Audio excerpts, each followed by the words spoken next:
श्री शिवाय नमस्तुभ्यम। जय भोलेनाथ।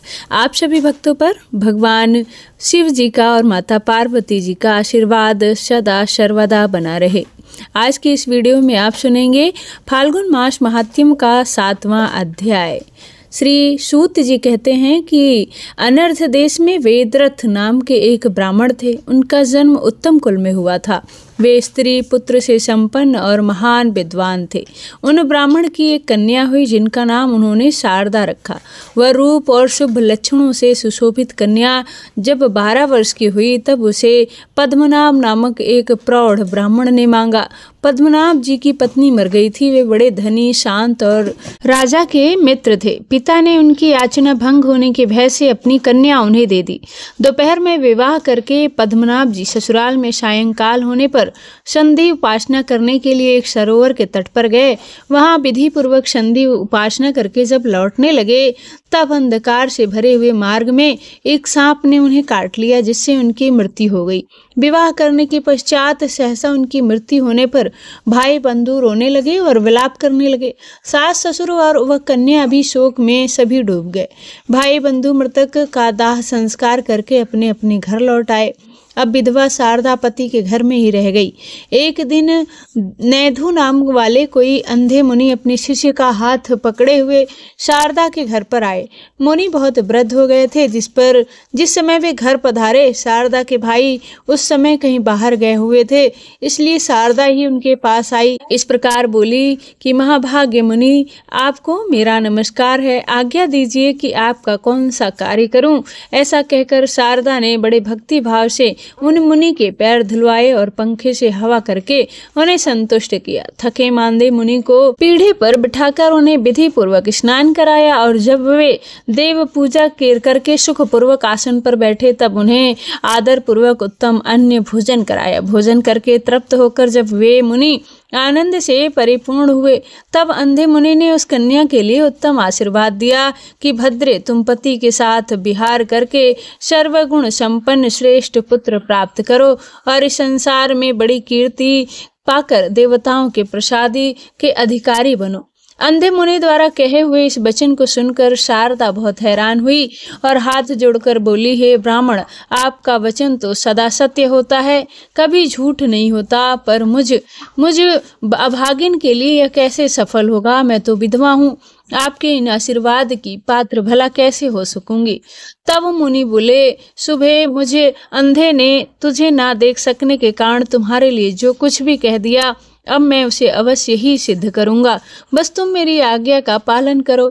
अगर तुम उमा महेश्वर नामक व्रत करोगी तो उसके प्रभाव से शीघ्र ही कल्याण भागिनी हो जाओगी। शारदा ने कहा कि ब्राह्मण, आपके बताए हुए दुष्कर व्रत का मैं यत्न पूर्वक पालन करूंगी। मुझे वह व्रत और उसका विधान विस्तार पूर्वक बताइए।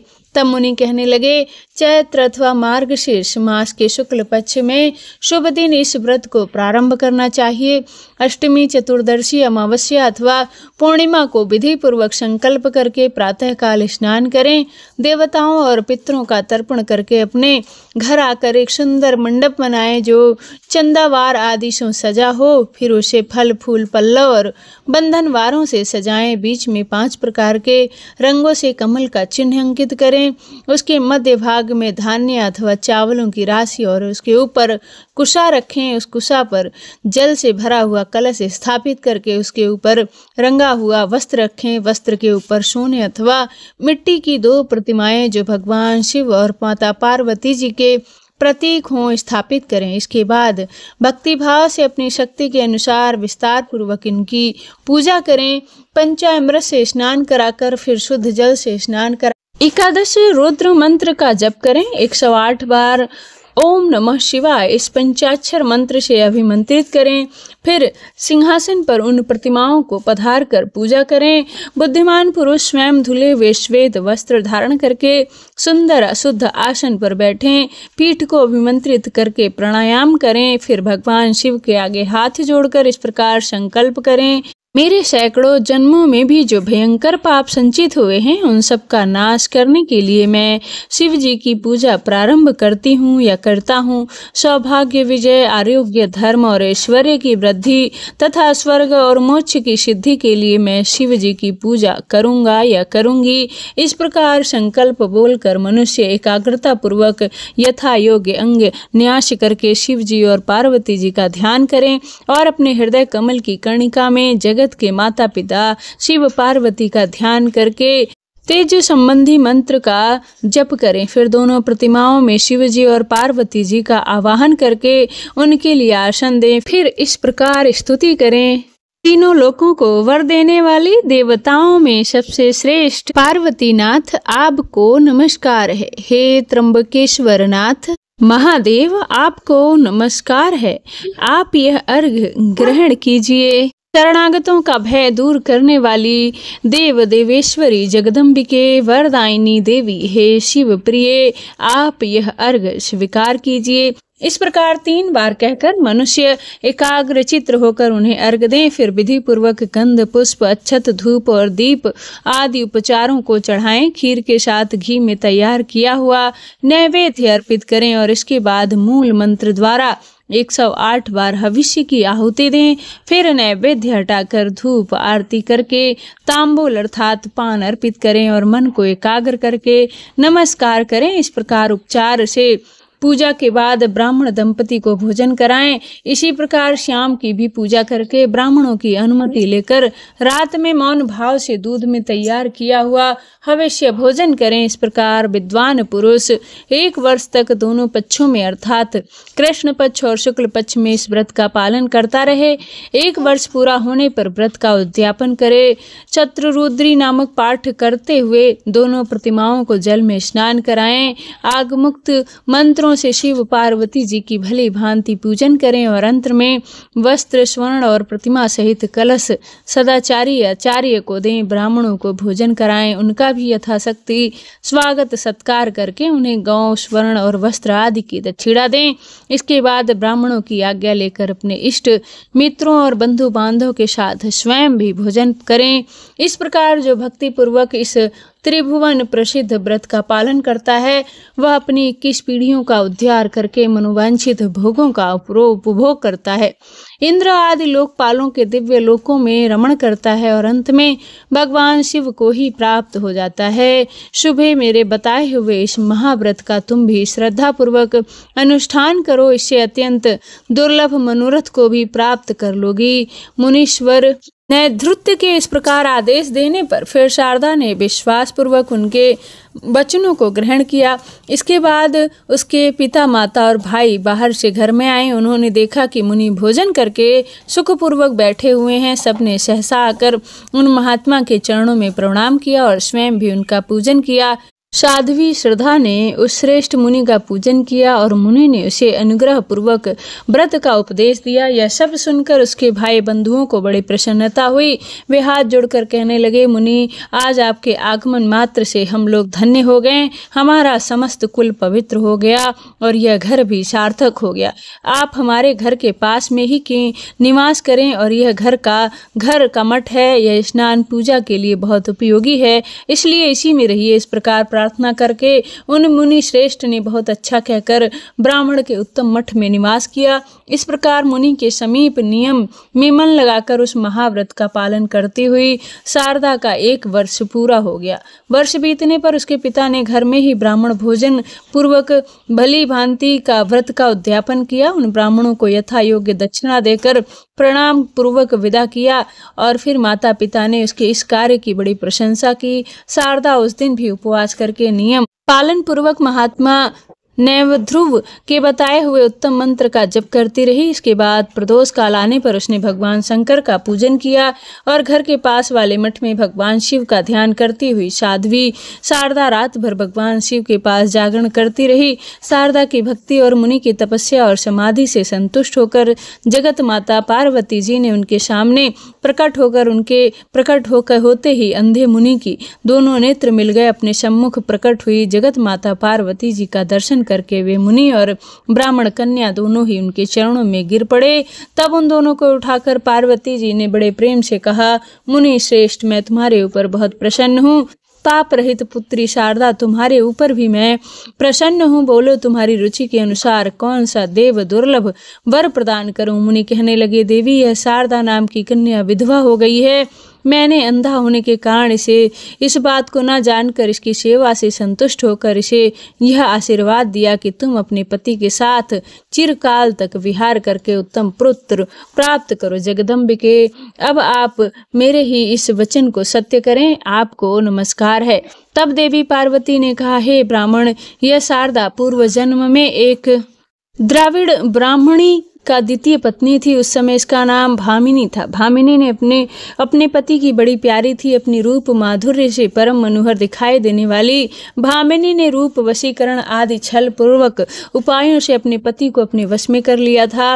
वह मोहग्रस्त ब्राह्मण अपनी छोटी पत्नी में ही आसक्त होने के कारण अपनी बड़ी और पतिव्रता पत्नी के पास कभी नहीं गया। पति समागम से वंचित होने से वह स्त्री पुत्रहीन रह गई। इससे वह मन ही मन सदा संतृप्त रहती थी, दुखी रहती थी। उसी दुख अवस्था में समय आने पर एक दिन उसकी मृत्यु हो गई।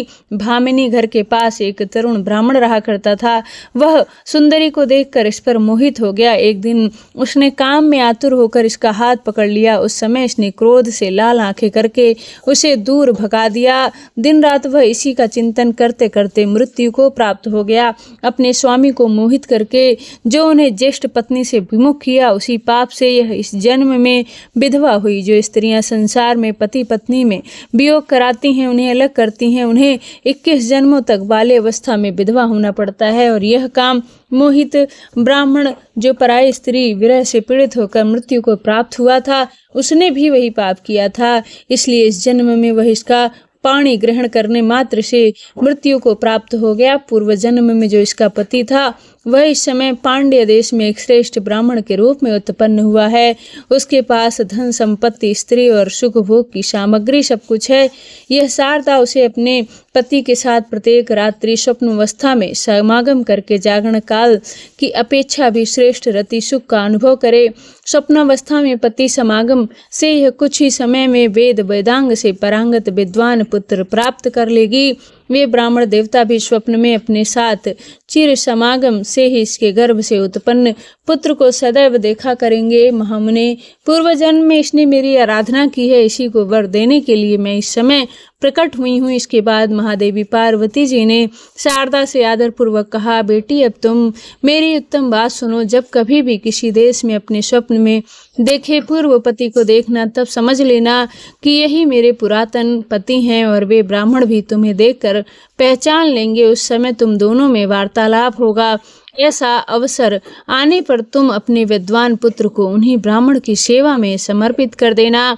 उमा महेश्वर व्रत का जो श्रेष्ठ फल है, उसके अर्घ भाग को इस प्रकार उन्हीं के हाथों में सौंप देना और तब से उन्हीं के अधीन होकर रहना। तुम दोनों को स्वप्न मिलन के सिवा कभी भी शारीरिक संग नहीं करना चाहिए। समय आने पर वे श्रेष्ठ ब्राह्मण जब मृत्यु को प्राप्त होंगे, तब उन्हीं के साथ चिता की अग्नि में प्रवेश करके तुम मेरे धाम को प्राप्त हो जाओगी। ऐसा कहकर देवी पार्वती अंतर्ध्यान हो गई। वह कन्या करुणामय पार्वती जी का वरदान पाकर बहुत प्रसन्न हुई। रात बीतने पर नए नेत्र पाए हुए धर्मराज मुनि ने उसके माता पिता से एकांत में सारी बातें बता दी। इसके बाद वे चले गए। इस प्रकार कुछ समय बीतने पर शारदा ने स्वप्न में पति का समागम प्राप्त किया। देवी पार्वती के वरदान से उसके गर्भ रह गया। उस विधवा को गर्भवती हुई सुनकर सब लोग उसे भविचारणी कहकर उसे धिक्कारने लगे। उसके मरे हुए पति के जाति भाइयों ने यह सब असहाय बात सुनी। तब वे सब लोग शारदा के पिता के घर आए। गांव के बड़े बूढ़े पंडित भी घर आए। सबने कुल के वृद्ध पुरुषों को साथ बिठाकर विचार विमर्श किया।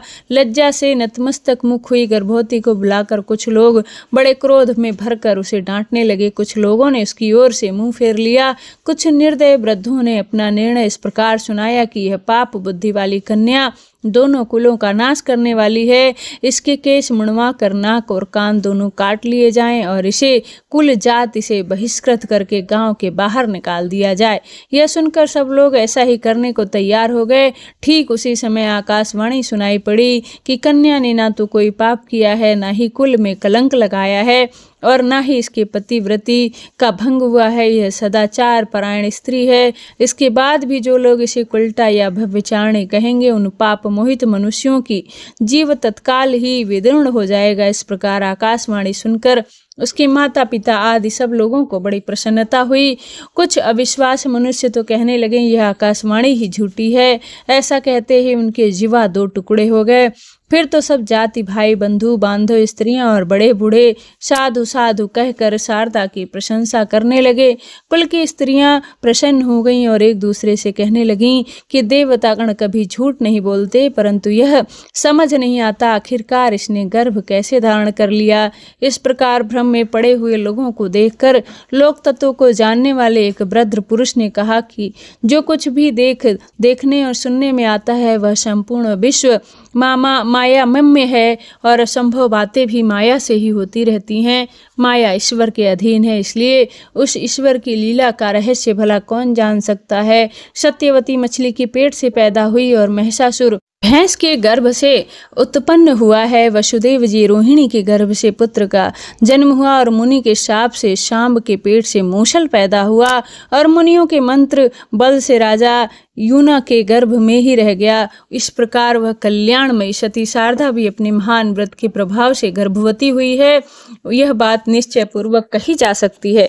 इस विषय में स्त्रियां ही इसे एकांत में ले जाकर सच्ची बात पूछें। इस निश्चय के अनुसार फिर स्त्रियों ने उसे एकांत में ले जाकर उससे फिर पूछा। शारदा ने उन सभी स्त्रियों से अपना अत्यंत अद्भुत वृतांत पूरी तरह से कह सुनाया। सच का पता लगने पर सब लोग उस सती का आदर करके प्रसन्न चित्त होकर अपने अपने घर को चले गए। इसके बाद शुभ समय आने पर शुद्ध अंतःकरण वाली शारदा ने बाल सूर्य के समान तेजस्वी बालक को जन्म दिया। वह कुमार बाल्यावस्था में ही बहुत अधिक विद्या प्राप्त करके परम बुद्धिमान हो गया। इसके बाद गुरुजी ने समय आने पर उसका उपनयन संस्कार किया।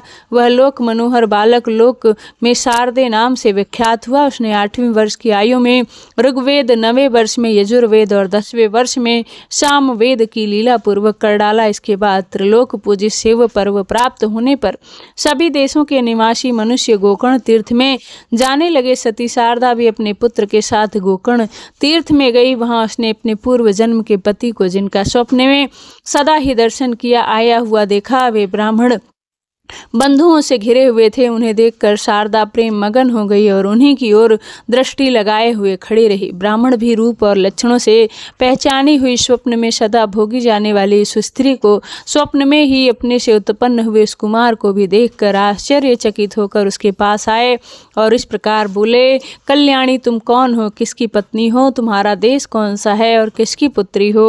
उनके द्वारा इस प्रकार पूछे जाने पर उस स्त्री ने बाल्यावस्था में अपनी विधवा होने का सारा वृतांत कह सुनाया।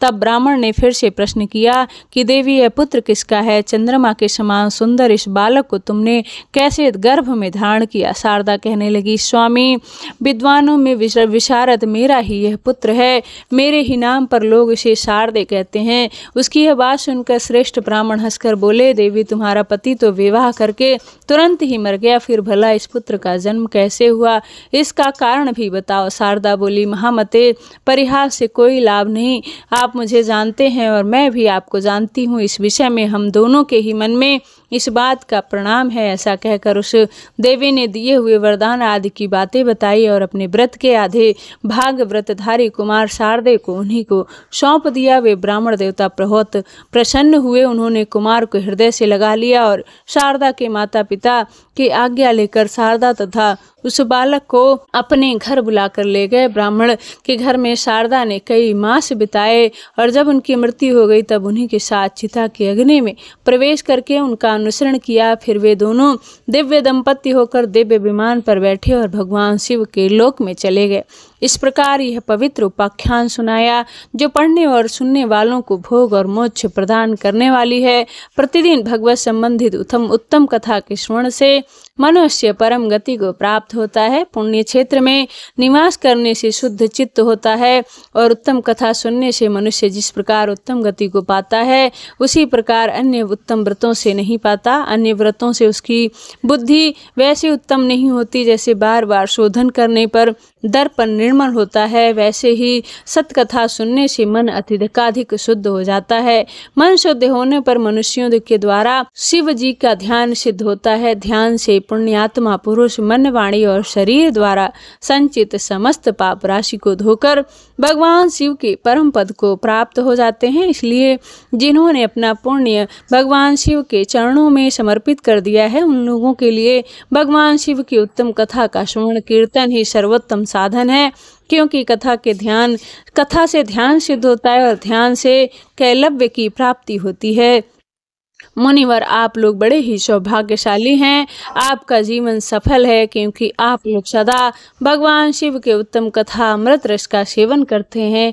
इस जीव जगत में वस्तुतः उन्हीं का जन्म सफल होता है जिनका मन सदा भगवान विश्वनाथ जी का ध्यान करता है, वाणी उनके गुण गाते हैं और दोनों कान उन्हीं कथाओं को सुनते हैं। ऐसे ही लोग इस संसार सागर को पार कर लेते हैं।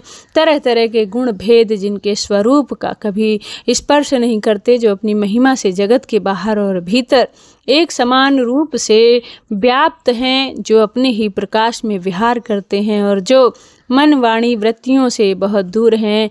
मैं उन अनंतानंद घन स्वरूप परम शिव की शरण लेता हूँ। जय भोलेनाथ। आज के अध्याय में बस इतना ही। इसके आगे की कथा आप सभी आने वाले अध्याय में जरूर सुनिए। धन्यवाद।